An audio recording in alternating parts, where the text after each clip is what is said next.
If I were to ask you what an SMP is today, you will probably think of something like the Dream SMP or even the Lifesteal SMP. And while these servers are definitely valid, they're sort of not the case anymore. An SMP stands for Survival Multiplayer, and it is basically a server where a group of people band together to create beautiful structures, have massive wars, or just chill out. And that is the magic of it. Watching people do this makes you feel involved and a personal sense of connection as a viewer. But over time, Minecraft SMPs have changed, and I want to explore this. However, to do this, we must go back to the beginning of everything, back to 2010. On October 19th of 2010, a simple gaming video was posted onto YouTube. This video would become known as the first episode of the Minecraft Let's Play series called Mindcrack, which was uploaded by the YouTube channel called Good Boulderfist. Good was a World of Warcraft player, and at the time, this video was nothing out of the ordinary. It was just a guy playing Minecraft and having a fun time while doing it. And it stayed this way for a long time, with the series having 61 episodes in total, spanning 2 months. The series was single player, and Good had truly achieved some cool things on it. As the first season of Minecraft ended, Good started getting a lot of recommendations from his viewers to add more people into the series, and he ended up liking this idea a lot. On the same day, Good would upload the beginning of the second season of Minecraft, where he would add a player called MadCow21, who was one of his World of Warcraft friends, and Good said something quite interesting here. The other person that's going to start off as Let's Play with me just joined. I gave him admin as well so that he can break blocks as well, since there's something weird about that little area there. Looking back at this statement now, you can't help but chuckle.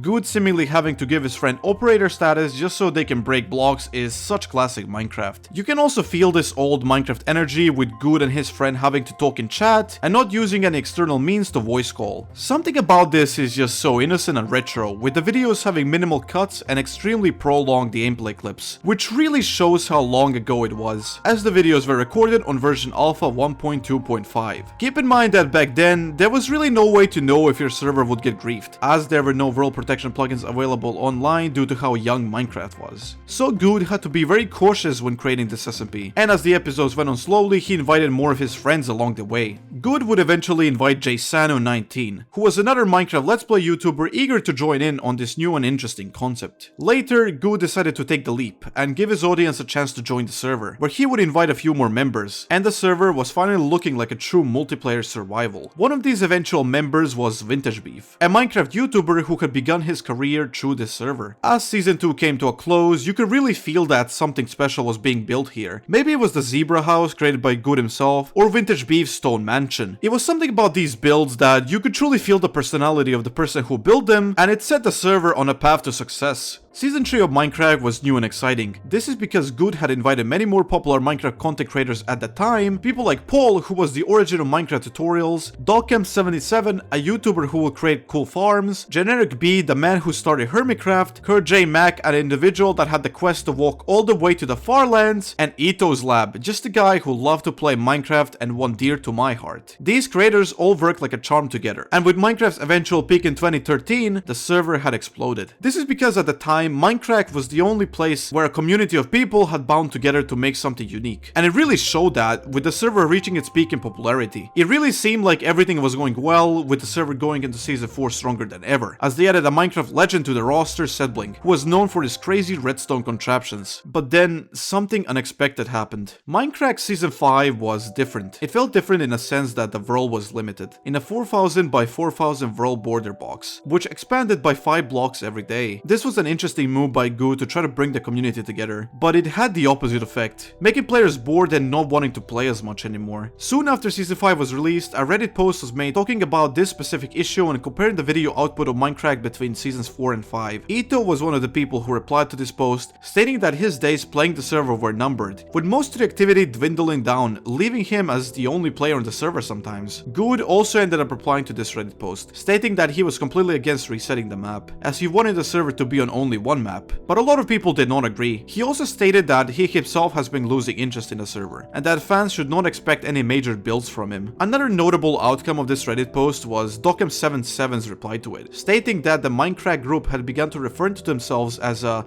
multi-gaming network, neglecting the vanilla Minecraft server, and by doing that, shattering the original view of the group as just friends having fun building things in Minecraft. This was truly unexpected. Just a season ago, Mindcrack was the most popular SMP series on YouTube, sub. But in a split second, it all changed with everyone being fed up with the map and slowly quitting. If you were to go to the Mindcrack website at this time, which was created as an outlet for the Mindcrack members to share blog posts and connect with the fan base, you could find a highly professional outlook on the group. And you could tell that this group was not the same group I have spent the last few minutes talking about. And soon after this, a blog post was posted onto the website, talking about this significant change. Good had begun to seek sponsorships and brands for Mindcrack, basically rebranding the entire group and server into a company that wants to have as much revenue as possible, making the existing group members sign a contract to continue playing the server. Good had changed Mindcrack. What went from a simple Let's Play series by a funny guy turned into an unsuccessful attempt at creating a standalone business out of a passionate group of Minecraft players. And you can't help but find that tragic. Even though Mindcrack ended in a huge failure, it taught the community a valuable lesson. That lesson being that if enough passionate players are united together, they could make something beautiful. And one group of people utilized this well.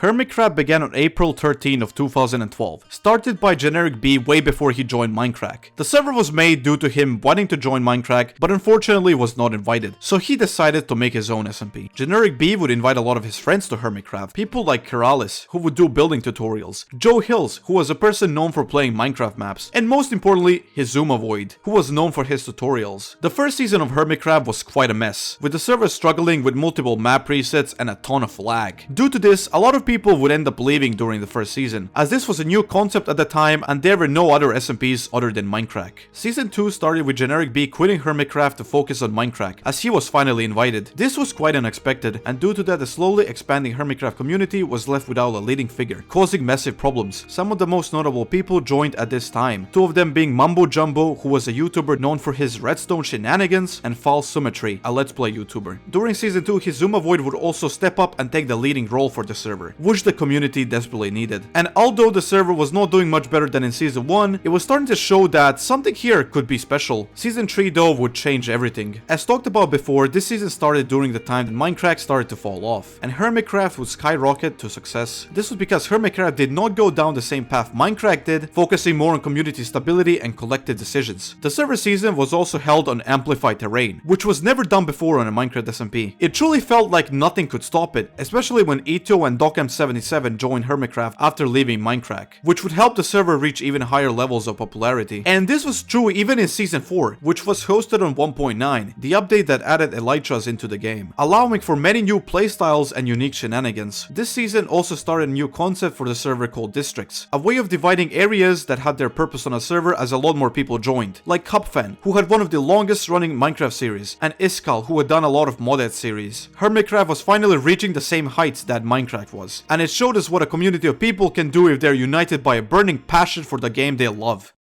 Unfortunately, after Season 4, Minecraft would suffer, as it had reached its lowest point in popularity. And there were many reasons for this. Maybe it was the harsh backlash for the 1.9 combat update that reworked how combat worked in the game to make it based on delays. Maybe it was the rise of new games, such as Fortnite, that took the internet by a storm. Or maybe Minecraft had just reached the end of its cycle. All in all, Minecraft was considered the dead game by the mainstream media. And this obviously took a massive toll on Hermitcraft. And it was unfortunate, as the server has just started hitting that popularity it created for years. Honestly, it felt like the end for Minecraft content, especially SMP content. With the game dead, there was truly no hope for any of these creators to continue going, as most would move on from Minecraft to other games or other niches. But throughout all of this, a lot of them persisted. They kept going. They kept riding this dying train of Minecraft content into the sunset. But then, a few years later, something interesting would happen.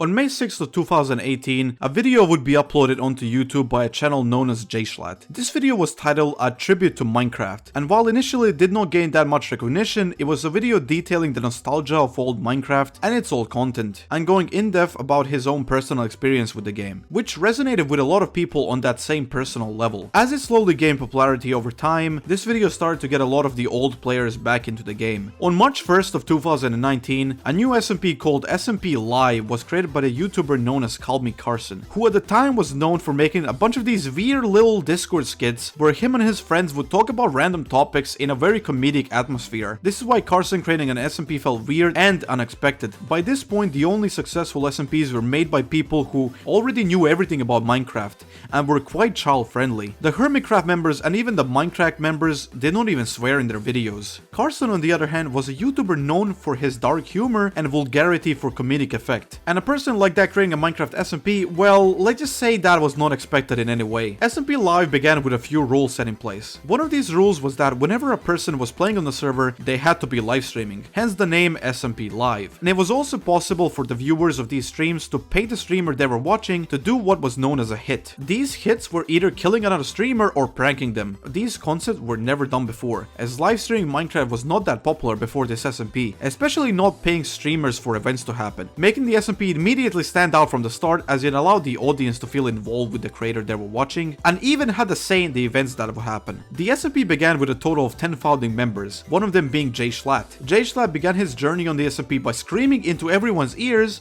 with his funny mic as he proceeded to climb onto a mountain, mine out an entire base, when suddenly a Minecraft legend and Venom, aka his childhood hero, joined the server, proceeded to show up at his base with a sword, said that his favorite music disc is Stole, which greatly angered Jschlatt, who begged Carson to ban Ant Venom to no avail, in which he proceeded to commit suicide by jumping off of his base for some goddamn reason, ending his stream. What I've just told you about was just day 1 of SMPLive, only from 2 perspectives at most. I think that honestly, this was what really made SMPLive stand out from other SMPs and made it very unique and enjoyable for the audience. It was extremely fast and unpredictable, with things happening left and right throughout the whole server. SMPLive was also the first SMP to introduce roleplay into the genre, with a lot of its members stepping into their characters, such as Jschlatt playing a scummy businessman trying to get people to buy his Jschlatt coin, a fake cryptocurrency, or Carson's weird anti-cult coalition that was made to stop all cults in the server. While the SMP felt like it always had a story behind it, it was never the case. As Jschlatt publicly stated that none of the SMP was scripted. It showed us that these types of SMPs could succeed, and that not everything had to be as friendly as Hermitcraft or Mindcrack were. A lot of people say this SMP was one of the reasons Minecraft had been revived, especially since it was very active during the time of PewDiePie's famous Minecraft series. The server in total had over 100 unique people joining, some of them being people like Technoblade, Captain Sparkles, and even Sky Does Minecraft. SMPLive would eventually end with Jschlatt and Ant Venom slaying the Ender Dragon and settling their differences, with Jschlatt throwing the stall disc into the void, marking the end of the SMPLive era. While it was definitely not the biggest SMP, it was one of the most impactful, and would influence the next SMPs going forward.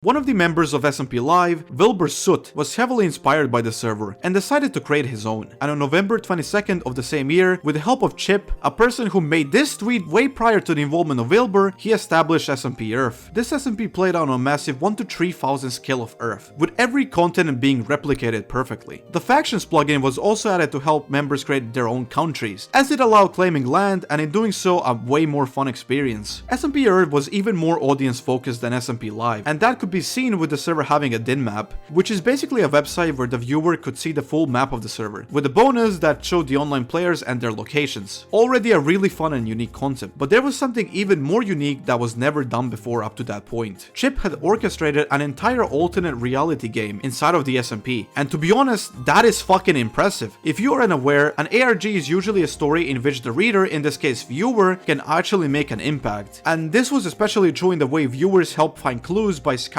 the map for weird shenanigans, and solve mysteries by analyzing spectrograms of music discs and books found inside of the world. The ARG in question was called the Octangula ARG, and some consider it to still be unsolved. While SMPEarth followed a similar format to SMPLive with a lot of its creators streaming, it did not restrict the creator from just playing without ever going live, and it was way more easier and friendlier to get into as the average viewer, with creators such as Technoblade and TommyInnit taking the initiative, and truly expanded their careers with this SMP. By taking the concept of characters even further than SMPLive did, whether it was Techno's massive Antarctic empire that yearned for world domination, or TommyInnit's stupid moves of making a business, it was extremely entertaining to watch and made you feel like you were there with them, by helping solve the mystery that entangled the entire server. And that is exactly why it's so unfortunate that the server had so many bugs and issues, even from the beginning, with the planes that were a very unique concept in theory, allowing the player to quickly move through the skies, but in practice they were extremely buggy and unpolished, causing many issues. Another issue was that the end was not disabled, and a group of creators saw this as a perfect opportunity to enter the end and defeat the dragon very early in the server's lifespan. All of this would culminate into a very buggy but fun moon landing, where the players had fought a modified ender dragon, which was clearly unfinished. Following the moon landing, the server slowly started to become inactive, and officially shut down without a proper send-off due to a cyber attack that took the server down suddenly. SMPEarth exists as a cautionary tale of how unfinished features and adding too much content can take down a YouTuber SMP and make it very boring to play. But that did not mean it was a failure. Still, still gaining millions of views and a massive fanbase, and it would even influence another SMP that was just around the corner.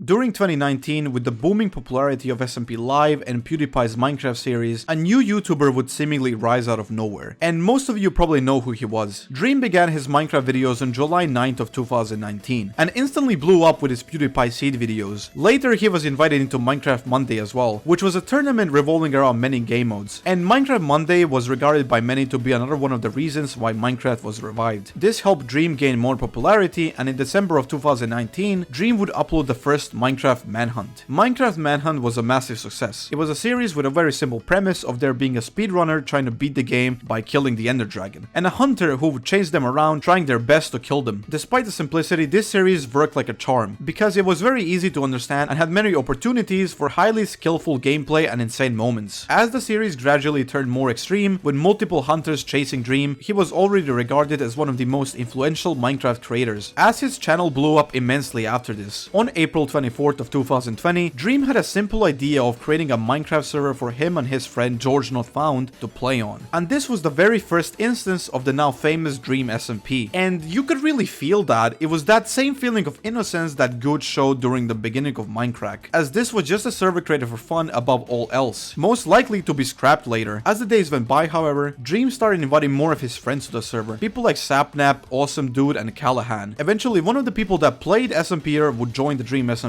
and that person was TommyInnit. Tommy was a wildcard, causing conflicts immediately as he joined, creating something known as a Diss Saga. This was the beginning of something special for the Dream SMP, as after this Wilbur Soot, the creator of SMPEarth, would be invited, and Wilbur and Tommy decided to do some quite nasty shenanigans with the SMP, which after they would be banished, and they were forced to create their own nation outside of the Dream SMP sphere, known as Lemamberg. And this was when Dream SMP really began to explode in popularity, as a war would immediately emerge after this, spanning multiple months of content, with many new faces joining, the most impactful being Technoblade and Jschlatt. And unknowingly, Dream SMP began something unique and never seen before up to that point, which was scripting stories and events to engage the viewer and create a more organized and planned out storyline. And you know, this was really smart. I mean, it was really interesting to watch these people find ways to craft plot twists and interesting conflicts within the server. This was especially true as Wilbur Soot would take up the role of the lead writer. This led to what I consider the peak of the Dream SMP, with Jschlatt stepping back into his SMPLive character and taking over Lemamberg, renaming it to Mamberg and kicking out Tommy and Wilbur, in which he proceeded to hold a full-on festival only to reveal that he knew Tubbo was a traitor, all while a revolution was brewing in the background where Technoblade had that secret plan to bring anarchy to the server. This was all known as the Lemamberg Revolution, and as Wilbur proceeded to press the button to blow up Mamberg to bits, Technoblade was lecturing Tommy about the purpose of good and evil and would suddenly summon a wither that proceeded to destroy the landscape to oblivion. You can't tell me that this isn't great storytelling, especially for a fucking Minecraft SMP. It was genuinely so good that you could feel something passionate was being cooked here, with the lore involving every member of the SMP and not disregarding any of them. Whether it was Tommy and Tubbo and their friendship, the rivalry of Technoblade and Dream, or Wilbur and Filza's father and son relationship. No matter what part of the audience you were, there was something for you. And I think that is what made this SMP as big as it was, as it would break the records of popularity everywhere. This was definitely the case with fan content, and Dream SMP had a lot of fan content. We are talking about stuff like weird and definitely not sexual fanfictions, absolutely stellar fan art by extremely talented artists, and even communities discussing what could be next in the story, giving their own thoughts and inputs. The sheer scale of the fan community was not describable in words, and it just kept growing. A good way to show you exactly what I mean is by searching Dream SMP animation into the YouTube search bar, which shows us videos like the Dream SMP Hawk Hunt, which has over a whopping 30 million views, or the Dawn of the 16th animation, with 26 million views. These animations were made by the creator called Sadist, and they were far from the only person making these, with animations like TommyInnit joined the game getting over 6 million views, or an animatic about a joke made by Technoblade hitting 5 million views. I could keep going, and I will keep going, because there's an animatic about Jschlatt that is inspired by that cringy song that is used in a Lorax that I definitely did not get addicted to while making this video, having almost 10 million views. It got so crazy that there's an actual goddamn fucking Dream SMP anime opening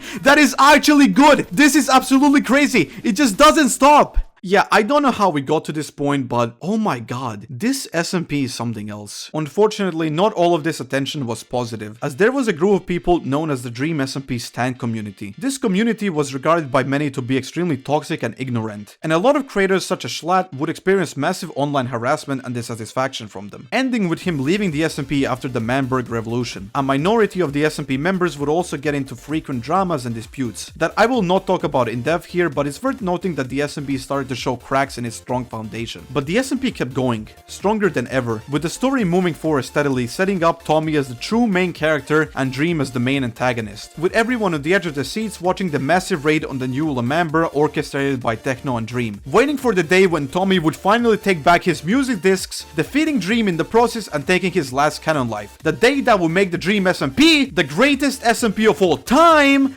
And then Technoblade died. And that never happened.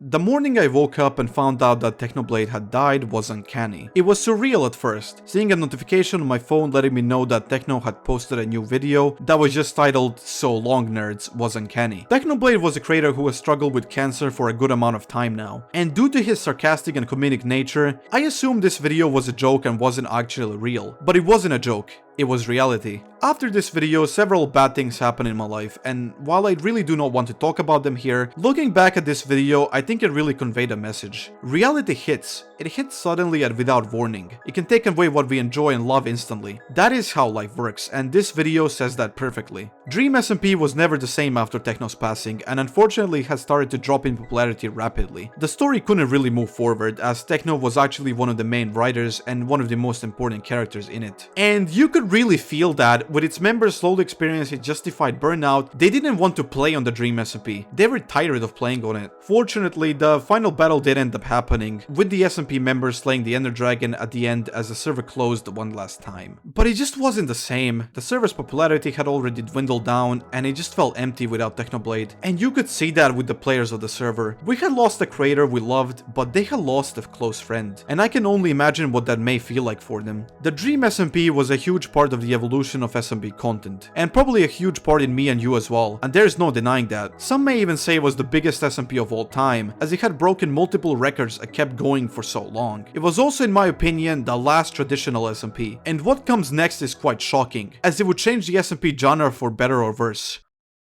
After the fall of the Dream SMP, the landscape was left empty without any big SMPs to follow and enjoy, and a group of friends who were just starting Minecraft YouTube decided to take the leap and create their own SMP, which is how Lifesteal SMP began. It was started in July of 2021 by a Minecraft YouTuber called Mapic, but before I talk about it, there is an interesting change I have to mention. During this time, more fast-paced and scripted content was getting popular, due to the influence of MrBeast and other shenanigans that slowly changed the YouTube landscape, and Minecraft was no exception to this, especially what the Dream SMP popularized. Before Lifesteal, a YouTuber called Parrot would upload the school SMP videos, which were obviously scripted videos about him playing on his school's Minecraft server. And while that concept is interesting, it was already done before many times, as many other people would also do this at this time, and it was a hint for what was to come. Lifesteal SMP was like finding an oasis in the desert during this time, however, as it was an SMP with a simple yet easy to get into concept, that being stealing other players' hearts once you killed them, and had a fun community of people to go around with. Although Season 1 of Lifesteal was not good, which is understandable, as the members of the SMP were just stepping into what was truly possible. And considering they were all mostly new creators, the fact that they were able to do something this impressive to even get an SMP viral without already being popular. And it was great, as it allowed more people to get into this type of content creation. Lifesteal would not really blow up until Season 2, where Parrot would take ownership, and new members would be added, one of them being Clownpierce, a PvP god that played on a lot of YouTuber events before this time, and a member who would prove to be a vital figure in the server. The SMP would really take off with this new cast, and the videos were really interesting. This SMP was different from other SMPs that we have discussed today, as it involved many, and I mean many wars, and the use of exploits and cheats to get what the members wanted. One example of this was when Clownpierce and Parrot's team would schedule a massive battle in the former's base, but unbeknownst to him, one of Parrot's team members would create a massive lag machine under his base, causing his team members to crash. Despite this, Clownpierce was able to fight back until one of his team members burned the kegs that were causing the lag and proceeded to kill and defeat every single one of Parrot's team members. This style of content promoted more skill-based gameplay over storytelling, as it showed the viewers that the people who were good at the game were the ones who were most likely going to win. And while there isn't anything wrong with that, it didn't really allow the other members to participate as much, especially the ones who weren't good at PvP. Lifesteal SMP had 5 seasons in total, with each one of them bringing something new to the table, and the server just kept getting bigger and bigger, with even people like TommyInnit and Tubbo at one point appearing on the server as guests. This rise of Lifesteal was the beginning of a new era for Minecraft SMPs, as it showed that anyone, no matter who you are, could create a Minecraft SMP, and this is exactly where the problem lies.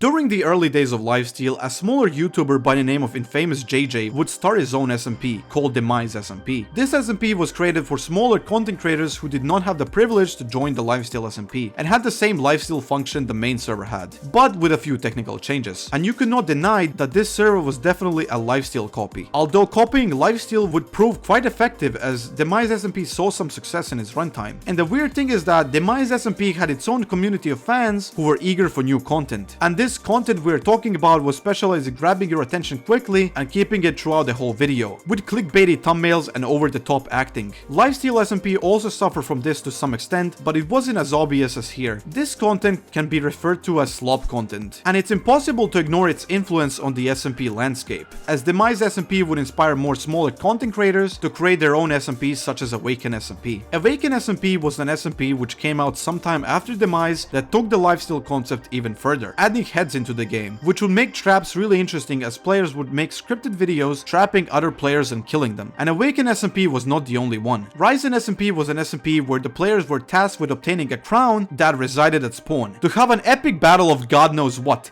Not to be confused with Ryzen SMP, which is a Minecraft SMP that I don't even understand, and then there's Infuse SMP, which is a direct successor to Demise SMP, and goddamn, it just keeps going, but I don't know if I should keep going. You get the point, right? Slots SMP was an SMP where killing someone would grant you an inventory slot, and this is just a surface. There's so many smaller SMPs, such as Hunted SMP, where I don't even know what happens at all, and just what is Strength SMP. I even searched up Poop SMP on YouTube as a joke, and it fucking came up. Someone please stop this. Hell, even I made an SMP at one point during this time, which thankfully never got anywhere, but the point stands. What you may have noticed at this point is that all of these SMPs are sort of the same. They use the same content style, they always have a twist, and they always have those goddamn subtitles that everybody uses. Most of these SMPs were made for views and money, and there is no passion put into these videos. This is especially true because every video revolves around Minecraft PvP and griefing. This is because kids love to watch people fight and kill other people in this game, as well as watch people grief and destroy other people's work. But that creates a big issue. As mentioned before, if you're not good at the game, you will never be able to do anything, leaving you without potential content as an SMP member. And honestly, that is quite stupid. Minecraft is a sandbox game where anything is possible, and SMPs prior to this showed us that you can truly do anything. You can see insane builds and friendships form on Hermitcraft, or have a laugh with your friends on SMPLive. Or maybe you want to experience a really good storyline with a lot of action on the Dream SMP. These SMPs offer none of that. They're made with money in mind, and when that happens, the content you make starts getting stale and uninteresting. This is exactly what happened to these SMPs, as today less and less of them pop up. Minecraft SMPs transformed into a business, and it doesn't seem like that will change anytime soon. Now, I would like you to imagine what Good Boulderfist may feel. Good's idea of creating a business revolving around the Minecraft SMP was flawed and in the wrong time, and was truly something nobody ever imagined would happen. Yet here we are. It's weird to imagine what Good may have done if he started today, and while it's not a perfect replication of his idea, it is similar,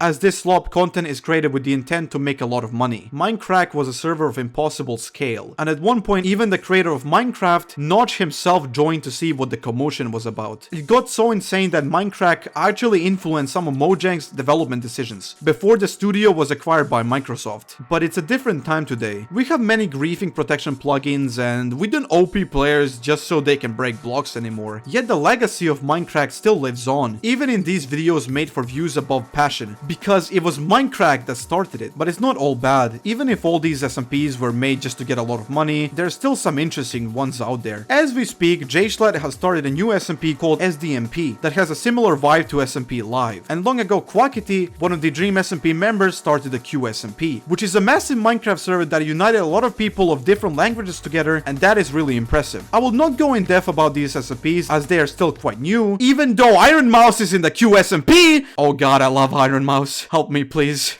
A lot of people say that Minecraft content died with Technoblade. And while reality eventually does hit and things change, some things forever stay the same, whether for the good or bad. There are many great SMPs today, such as Hermitcraft, which are to this day still creating great stuff and still gaining massive popularity. No matter what anyone says, Minecraft SMPs will continue to be made, and while most will be slop content, even if Good's vision of a business came true, even if the whole landscape turns to a massive content machine that only exists to make money, deep down there will always be passionate projects with passionate people who will continue to defy the current landscape and create some amazing things. And that is fucking beautiful. Fellow Minecraft fans, thank you for watching this video. If you got this far, consider subscribing with notifications on to not miss out on future videos similar to this one. My Discord is also on the screen if you wish to talk to me. This video was a long one and I felt like making it for a few years now, ever since the new era of SMPs began. I felt like I owed myself this video as I used to make Minecraft videos as well, and seeing all this made me feel the need to cover it. As always, take care of yourselves and have a good night.